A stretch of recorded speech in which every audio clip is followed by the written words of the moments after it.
नर्मदापुरम इटारसी से जलमग्न हुआ नर्मदापुरम, हर जगह जलभराव और पेड़ गिरे।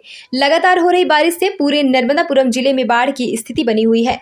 जहां तहां पेड़ गिरे हुए हैं और निचली बस्ती में जलभराव की संभावना बनी हुई है।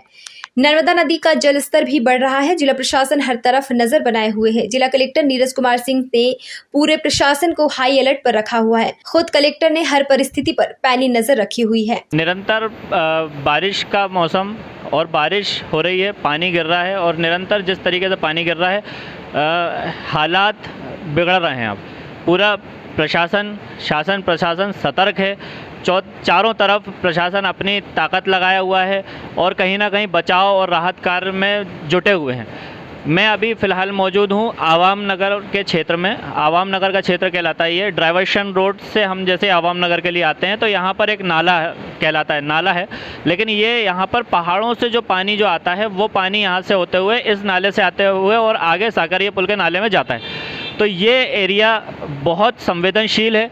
इससे पहले भी तकरीबन 15 से 20 दिन पहले भी जब निरंतर पानी का दौर आया था, बारिश बहुत तेज़ हुई थी, तब यहाँ पर सब जगह पानी था।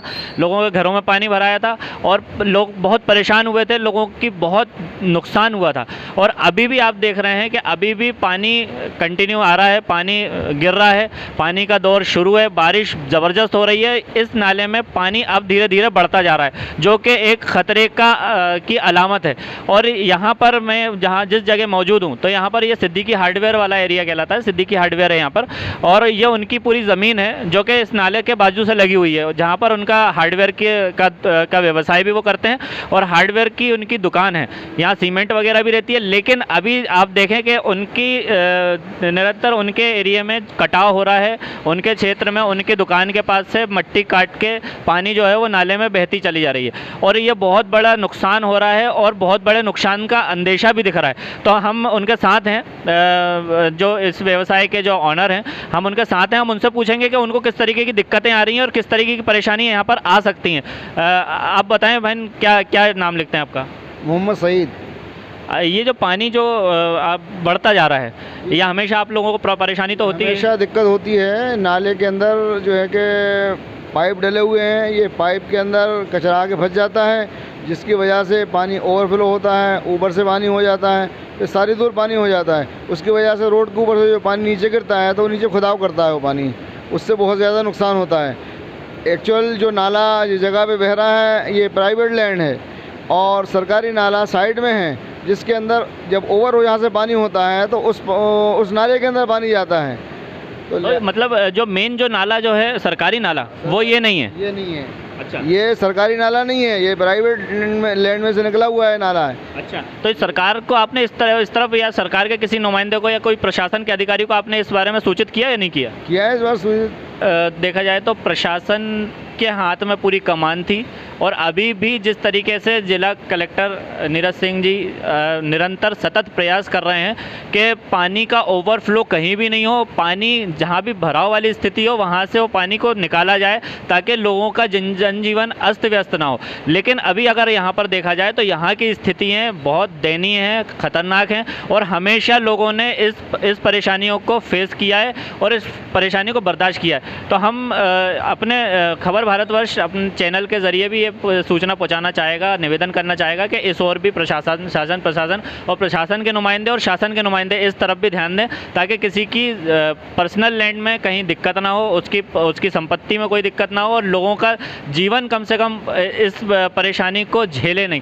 और हम आगे भी देखते हैं कि किस तरीके की स्थितियाँ, निरंतर बाढ़ की हम स्थितियाँ देख रहे हैं और निरंतर पानी आ रहा है और हम समझते हैं कि और कहाँ किस तरीके की स्थितियाँ मौजूद हैं। अभी नर्मदापुरम के सेठानी घाट पे माँ नर्मदा का जलस्तर निरंतर बढ़ता जा रहा है और लेकिन उसके साथ यहाँ का ऊर्जावान प्रशासन, उसमें सबसे पहले collector sir Neeraj Singh sir जो यहाँ पर मौजूद हैं, सतत निगरानी है। पूरा प्रशासन, जिला प्रशासन यहाँ पर मौजूद है और एक एक बारीकियों पर नज़र बनाया हुआ है और इसलिए कि नर्मदापुरम की जनता को कहीं से कहीं तक किसी तरीके की कोई परेशानियों का सामना नहीं करनी पड़े, यहाँ पर पूरी तैयारियाँ हैं, एक एक चीज़ पर नज़र है। और हम इस वक्त मौजूद हैं कलेक्टर सर के साथ। मैं उनसे जानना चाहूँगा कि किस तरीके की स्थितियाँ और किस तरीके की यहाँ पर सर के द्वारा मॉनिटरिंग की जा रही है और क्या क्या व्यवस्थाएँ की गई हैं। सर अभी क्योंकि निरंतर पानी बढ़ रहा है सर, तो क्या सर तैयारियाँ हैं और क्या आपकी नज़र में अभी तैयारियाँ की गई हैं, थोड़ा सा जैसे? पिछले 48 घंटे में नर्मदा बेसिन में बहुत बारिश हुई है। जो तूफ़ान बे ऑफ बंगाल से स्टार्ट हुआ था वो छत्तीसगढ़ होते हुए मध्य प्रदेश एंटर किया था और अभी जबलपुर की तरफ बारिश कम हुई है और ये तूफ़ान अब नरसिंहपुर और होशंगाबाद नर्मदापुरम की तरफ है। इस कारण से पिछले 24 घंटे में जो बारिश हुई है तो बरगी से भी पानी छोड़ा गया, बारना से भी छोड़ा गया और तवा से भी छोड़ा गया। तो अभी की स्थिति में लगभग 966 फिट का लेवल यहाँ पे चल रहा है, लेकिन हम लोग लगातार कोशिश यही कर रहे हैं हर जगह से कोऑर्डिनेट करके कि बरगी का पानी आने से पहले हम लोग तवा का पानी निकाल दें। तो तवा का हम लोगों ने मैक्सिमम डिस्चार्ज जो है करीब 8500 क्यूमेक्स का किया था 2:30 बजे तक और उसके बाद से रिड्यूस करते हुए अब हम लोग उसे जो है 3100 क्यूमेक्स पे ले आए हैं। तो एक काफ़ी बड़ा क्वेश्चन क्रिएट कर लिया है। तो बरगी का पानी जब आएगा तो उस वक्त भी लेवल लगभग इतना ही होने की संभावना है। मैक्सिमम लेवल जो हम लोग एक्सपेक्ट कर रहे हैं वो 969 का एक्सपेक्ट कर रहे हैं, तो बाढ़ जैसी स्थिति यहाँ पे निर्मित ना हो। सर नर्मदापुरम और नर्मदापुरम से जुड़े हुए तमाम जो क्षेत्र हैं वहाँ की जनता के लिए क्या बोलना चाहेंगे, क्योंकि वो किस तरीके की फीलिंग महसूस करें?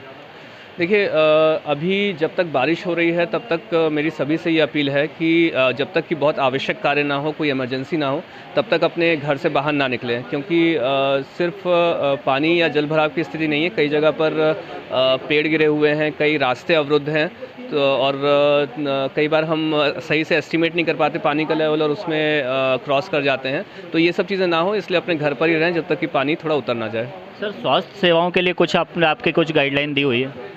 स्वास्थ्य सेवाओं में सभी को हमने अलर्ट पर रखा है। विशेष तौर पर जो कैंप्स हम लोग संचालित कर रहे हैं वहाँ पर स्वास्थ्य सेवाओं के लिए मेडिसिन और ये सब कुछ रखा हुआ है। जितनी भी ग्राम पंचायतें हैं जो कि जहाँ जलभराव की स्थिति बनती है वहाँ पर पहले से सारी मेडिसिन रखी हुई हैं और जिला अस्पताल में भी अलर्ट पर रहने को कहा गया है। खासतौर पर अगर कोई सांप काटने का या इस टाइप का विषय आता है तो उसके लिए हम लोगों ने सबको अलर्ट पर रखने को कहा। सर जो निचली बस्ती एरिया हैं जहाँ पर मतलब अगर किसी को स्वास्थ्य की अगर ज़रूरत पड़ती है तो क्या वहाँ पर हम स्वास्थ्य सेवाएँ पहुँचा सकते हैं क्या? हम लोग बिल्कुल पहुँचा सकते हैं। हमारे पास SDRF की 3 टुकड़ियां हैं, हमारे पास 15 रिस्पांस टीम्स हैं, हमारे पास बोट्स हैं।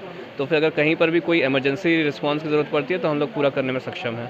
सर जहाँ जल भराव है तो वहाँ पर उन लोगों को शिफ्ट करने के लिए कोई इंतजाम किए हुए हैं क्या हमने? हम लोगों ने महिमा नगर से लोगों को ऑलरेडी शिफ्ट करना शुरू कर दिया है। 3 हम लोगों ने कैंप्स संचालित करना शुरू किया है, क्योंकि लेंडिया नाला क्लोज़ किया गया है। तो इस वजह से जो बारिश हो रही है, बारिश का पानी ज़रूर निचली बस्तियों में भरेगा और उस कारण से हमें इवैक्यूएट करने की ज़रूरत पड़ेगी। सर एक आखिरी सवाल सर इटारसी का क्षेत्र जो आपने, क्योंकि आपकी हमेशा मॉनिटरिंग रही है सर इटारसी में सर, क्योंकि जो डिस्चार्ज जो है पानी का नालों का तो वहाँ पर सफाई की वजह से काफ़ी भराव होता है सर, उसके लिए कुछ? इटारसी में 2 कारण हैं। एक तो सफाई का जो आप इशू बता रहे हैं उसको जो है जब पहली बाढ़ वहाँ पे आई थी तो उसके बाद हम लोग ने सफाई का काफ़ी कार्य शुरू भी करवाया था। लेकिन एक दूसरा कारण उसमें वहाँ पे जो पानी भर रहा है वो रेलवे लाइन का जो काम चल रहा है तो उसमें एग्ज़िट की समस्या भी है। तो इसके लिए हम लोगों ने रेलवे से बात भी की है और उसमें जो है प्रॉपर वाटर एग्ज़िट की व्यवस्था कराई जाएगी ताकि पानी निकल सके। एग्जैक्टली सर, क्योंकि वहाँ पर बहुत ज़्यादा दिक्कतें हैं तो वो निराकरण हो जाए सर शीघ्र। डेफिनेटली। तो देखिए आप ये कलेक्टर सर ने पूरा रोड मैप और कहीं ना कहीं ज़मीनी स्तर पे एक एक चीज़ को पब्लिक के लिए, एक आम नागरिकों के लिए बता दिया है कि किस तरीके की तैयारियां हैं, क्योंकि यहाँ पर नज़र हर तरीके से है, हर पहलू पे है और निरंतर नज़र बनी हुई है। पूरा ज़िला प्रशासन सक्रिय है और हर एक नागरिक की जिम्मेदारी उठाते हुए, अपनी जिम्मेदारी समझते हुए हर एक नागरिक के लिए यहाँ पर वो मौजूद हैं। सेठानी घाट नर्मदापुरम का नज़ारा आप देख रहे हैं कि पानी, बारिश का पानी निरंतर बढ़ रहा है और अभी यहाँ पर जो स्थितियाँ हैं वो आपकी नज़र में है। अभी हमारी DM साहब से बात हुई और हाईली अथॉरिटीज़, हाईली ऑफिशियल्स यहाँ पर मौजूद हैं। पब्लिक काफ़ी यहाँ पर आ रही है व्यवस्था के लिए। यहाँ पर पूरे पुलिस जवान यहाँ पर मौजूद हैं, मुस्तैद हैं और हर एक पहलू से, हर एक बारीकी से देखा जा रहा है कि कहीं कोई स्थिति अप्रिय घटना ना हो, किसी तरीके की कोई जनहानि ना हो, किसी को कोई परेशानी ना हो और उन तमाम चीज़ों के ऊपर अपनी नज़र बनाई हुई है। पूरा प्रशासन अपना पूरा ज़ोर लगाया हुआ है और हम निरंतर ये नज़र बनाए हुए हैं कि कहीं कोई स्थिति अगर होती हैं तो उससे अवगत हम करवाएंगे और हमारी टीम करवा रही है। और सेठानी घाट का ये नज़ारा है। अभी फ़िलहाल स्थिति पूरी कंट्रोल में है और प्रशासनिक अधिकारियों ने अपनी तरफ से पूरी पुष्टि की है कि हर एक चीज़ कंट्रोल में है, हर एक पहलू कंट्रोल में है। तो हम देखते हैं निरंतर किस तरीके की स्थिति है। हम और भी जायज़ा करेंगे नर्मदापुरम में, और भी नर्मदापुरम, इटारसी, हर जगह हम नज़र बनाए हुए हैं जहाँ जिस तरीके की स्थिति होती है अब तक आपको अवगत करवाया जाएगा। खबर भारतवर्ष, ताज खान, नर्मदापुरम। अपने शहर, अपने प्रदेश की ताज़ा खबरों के लिए लाइक करें, शेयर करें, सब्सक्राइब करें और हाँ, बेल आइकन दबाना ना भूलें, क्योंकि खबर हमारी, फैसला जनतंत्र का।